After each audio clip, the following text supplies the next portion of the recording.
Hi everyone, Rama ಸ್ಟೋರೀಸ್ಗೆ ಸ್ವಾಗತ. ನಾನು ಈ ವಿಡಿಯೋದಲ್ಲಿ ಬರ್ಪಿಂಗ್ ಅಥವಾ ತೇಗ್ಸೋದ್ರ ಬಗ್ಗೆ ತಿಳಿಸ್ಕೊಟ್ಟಿದ್ದೀನಿ.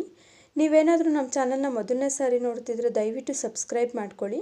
ನೀವು ನೋಡಿರ್ಬೋದು, 3ರಿಂದ 4ನೇ ತಿಂಗಳು ಒಳಗಡೆ ಇರೋವಂಥ ಮಕ್ಕಳು ಹೆಚ್ಚಾಗಿ ಅಳ್ತಾ ಇರ್ತಾರೆ ಮತ್ತು ಗದ್ದಲ ಜಾಸ್ತಿ ಮಾಡ್ತಾ ಇರ್ತಾರೆ. ಇದಕ್ಕೆ ಆಲ್ಮೋಸ್ಟ್ ಎರಡೇ ಕಾರಣ ಇರುತ್ತೆ. ಒಂದು, ಮಗುಗೆ ಹಸ್ವಾಗಿರುತ್ತೆ, ಇಲ್ಲಾಂದರೆ ಗ್ಯಾಸ್ ಪ್ರಾಬ್ಲಮ್ ಇರುತ್ತೆ.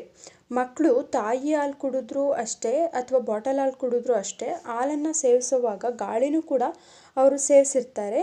ಇಂಥ ಗಾಳಿನ ಹೊರಗಡೆ ಹಾಕುವಂತಹ ಪ್ರೋಸೆಸ್ಸನ್ನೇ ಬರ್ಪಿಂಗ್ ಅಥವಾ ತೇಗ್ಸೋದು ಅಂತ ನಾವು ಕರಿತೀವಿ. ಅವರು ಏನು ಸೇವಿಸಿರ್ತಾರೆ ಗಾಳಿ, ಅದು ಹೊಟ್ಟೆಯಲ್ಲಿ ಟ್ರ್ಯಾಪ್ ಆಗಿರುತ್ತೆ, ಅಂದರೆ ಹೊಟ್ಟೆನಲ್ಲೇ ಸುತ್ತುತ್ತಾ ಇರುತ್ತೆ. ನಾವು ಮೇಲಿಂದ ಮೇಲೆ ಹಾಲು ಕುಡಿಸ್ತಾ ಇದ್ದು ಬರ್ಪಿಂಗ್ ಮಾಡಲಿಲ್ಲ ಅಂತ ಅಂದರೆ ಅವ್ರಿಗೆ ಆ ಗ್ಯಾಸ್ನ ಪ್ರೆಷರ್ ಜಾಸ್ತಿ ಆಗಿ ಕೋಲಿಕ್ ಪೈನ್ ಬರೋ ಅಂಥದ್ದು, ಹೊಟ್ಟೆ ನೋವು ಬರೋ ಅಂಥದ್ದು, ಇಂಥದ್ದೆಲ್ಲ ಸಮಸ್ಯೆಗಳು ಆಗುತ್ತೆ. ಮಕ್ಕಳು ತುಂಬ ಡಿಸ್ಕಂಫರ್ಟ್ ಫೀಲ್ ಮಾಡ್ತಿರ್ತಾರೆ, ಅವರಿಗೆ ತುಂಬ ನೋವಾಗ್ತಿರುತ್ತೆ, ಅಳ್ತಾ ಇರ್ತಾರೆ ಮತ್ತು ತಮ್ಮ ಕಾಲನ್ನು ಹೊಟ್ಟೆ ಮೇಲೆ ಇಟ್ಕೊಂಡು ತುಂಬ ಜೋರಾಗಿ ಅಳೋ ಅಂಥದ್ದು, ತಿನ್ಕೋ ಅಂಥದ್ದು, ಇಂಥದ್ದೆಲ್ಲ ಮಾಡ್ತಾರೆ.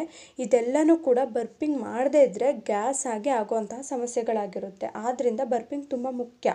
ಆದರೆ ಯಾವ ರೀತಿ ಮಾಡಬೇಕು ಅಂತಂದರೆ ಇದಕ್ಕೆ 3 ವಿಧಾನಗಳಿದ್ದಾವೆ. ಒಂದು, ಮಗು ತಲೆನ ನಮ್ಮ ಭುಜಕ್ಕೆ ಹಾಕ್ಕೊಂಡು ಮಲಗಿಸ್ಕೊಂಡು ಇನ್ನೊಂದು ಕೈಯಿಂದ ಮಗು ಬೆನ್ನ ತಟ್ಟಬೇಕಾಗುತ್ತೆ. ಆದರೆ ಅವರಿಗೆ ಹಾರ್ಮ್ ಆಗೋ ಥರ ತಟ್ಟಬಾರ್ದು, ನಿಧಾನಕ್ಕೆ ತಟ್ಟಬೇಕು.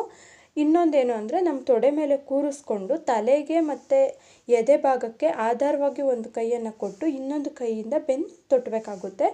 ಮತ್ತು ಇನ್ನೊಂದು ರೀತಿ ಅಂದರೆ ಮಗುನ ನಮ್ಮ ತೊಡೆ ಮೇಲೆ ಮಲಗಿಸ್ಕೊಂಡು ತಲೆ ಮತ್ತು ಬೆನ್ನು ಎಲಿವೇಟೆಡ್ ಪೊಸಿಷನಲ್ಲಿ ಇಟ್ಕೊಂಡು ಇನ್ನೊಂದು ಕೈಯಿಂದ ಟ್ಯಾಪ್ ಮಾಡಬೇಕಾಗಿರುತ್ತೆ. ಇದಿಷ್ಟು ಕೂಡ ಬರ್ಪಿಂಗ್ ಮಾಡುವಂಥ ವಿಧಾನ ಆಗಿರುತ್ತೆ.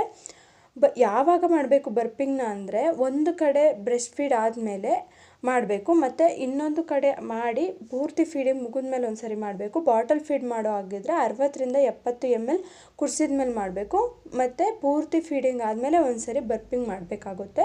ಒಂದೊಂದು ಮಗು ಒಂದೊಂದು ಟೈಮ್ನ ತೊಗೊಳುತ್ತೆ. ಕೆಲವೊಂದು ಮಕ್ಕಳು ಕುಡಿಸಿದ ತಕ್ಷಣ ತೇಗ್ತವೆ, ಕೆಲವೊಂದು ಮಕ್ಕಳು 20 ನಿಮಿಷದವರೆಗೂ ಟೈಮ್ ತೊಗೊಳ್ತಾರೆ. ಆದರೆ ಎಷ್ಟೇ ಹೊತ್ತಾದ್ರೂ ಬರ್ಪಿಂಗ್ ಮಾಡಿಸಿನೇ ಮಗುನ ಮಲಗಿಸ್ಬೇಕಾಗಿರುತ್ತೆ. ಇಷ್ಟು ಇವತ್ತಿನ ಮಾಹಿತಿ. ನಿಮಗೆ ಈ ಮಾಹಿತಿ ಇಷ್ಟ ಆಗಿದೆ ದಯವಿಟ್ಟು ಲೈಕ್ ಮಾಡಿ.